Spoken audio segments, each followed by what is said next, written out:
Hey guys, welcome back to the another video of Factories Act 1948, which includes the part 2. The part 1 is uploaded. I'll include the link in the description box as well as it यहाँ पे भी आपको आएगा तो आप देख लीजिएगा, ठीक है?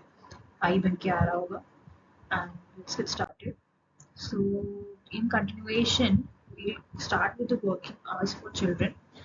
जिसमें जो है आता है पहला children above 14 years of age are eligible to work in a factory. ठीक है. Then the maximum hours of work that is 4 to 4.5 hours of work in a day वो कर सकते हैं काम चिल्ड्रन. और प्रोहिबिशंस क्या क्या हैं? प्रोहिबिशंस आएंगी जो पीरियड ऑफ वर्क होगा वो शिफ्ट्स में होगा, ठीक है. और वो शिफ्ट्स ओवरलैप नहीं करने चाहिए कि आज कर रहे हैं फिर कल भी उसी टाइम पे कर रहे हैं, मतलब वो शिफ्ट अलग अलग हर दिन में अलग अलग शिफ्ट लगनी चाहिए. फिर उसके बाद spread over not exceed 5. Spread over क्या होता है? स्प्रेड ओवर होता है total duration of work and rest intervals for an adult working in factory with in a day. तो जो स्प्रेड ओवर है वो 6-5 घंटे से ज़्यादा नहीं अडल्ट का नहीं होना चाहिए, मतलब वो कितना ड्यूरेशन ऑफ काम और रेस्ट करेंगे इन अ फैक्ट्री इससे ज़्यादा एक्सीड नहीं करना चाहिए, ठीक है. तो मतलब वो काम ही 4 से 4.5 आवर्स कर रहे हैं तो उससे ज़्यादा आपको काम नहीं करवाना है. फिर आता है हमारा कंटिन्यूएशन में child is to be employed only in one relay, ठीक है. फिर spread over not change except once in 30 days, no double employment, मतलब कि डबल चीज़ें नहीं, स्प्रेड ओवर सिर्फ एक बार ही चेंज करना है, उसके अलावा चेंज नहीं कर सकते 30 दिन में. Then no exception from provision of section 52 dealing with weekly holidays, मतलब वीकली हॉलीडेज इनको भी मिलनी चाहिए, सकती क्या इनको भी मिलनी चाहिए because even they are treated as adult workers. Then night shift is prohibited, मतलब कि 10 से 5 बजे तक ये काम नहीं करते तो इनकी नाइट शिफ्ट इनकी भी प्रोहिबिटेड है, जैसे कि फीमेल वर्कर्स के लिए था. Annual leave with wages. Now this is a very important topic and you should definitely learn it by heart because ये जो है बहुत पूछा जाता है. तो ये कहाँ दिया है? सेक्शन 79 ऑफ द एक्ट में एनुअल लीव विद वेजेस दिया हुआ है. फिर आता है बेसिस ऑफ कैलकुलेशन. क्या होता है कि previous calendar year during which he had work in a factory, जितना उसने काम किया है ना प्रीवियस कैलेंडर ईयर उसका उसी को बेसिस बना के ये एनुअल लीव विद वेजेस दिया जाता है.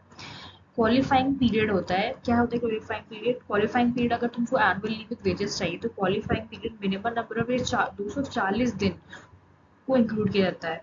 तो और जो days off lay off which may be result of contract agreement और permissible under the standing order, even though days lay off का डेज भी इसमें इंक्लूड किया जाता है. तो 240 दिन ड्यूरिंग कैलेंडर ईयर तुमने मिनिमम डेज वहाँ काम कर किया होगा.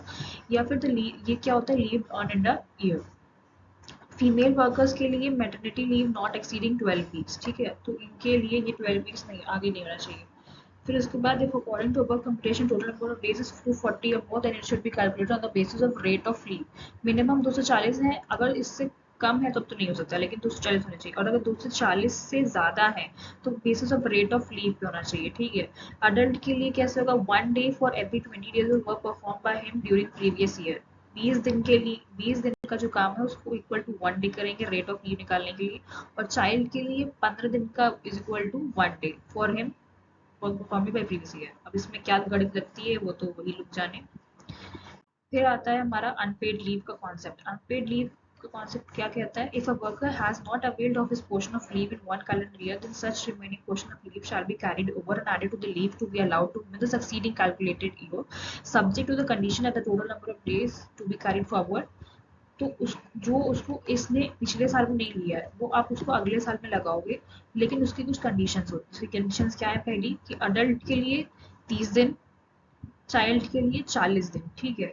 उसको कैरी ओवर करने के लिए 30 दिन और 40 दिन ही है नेक्स्ट ईयर.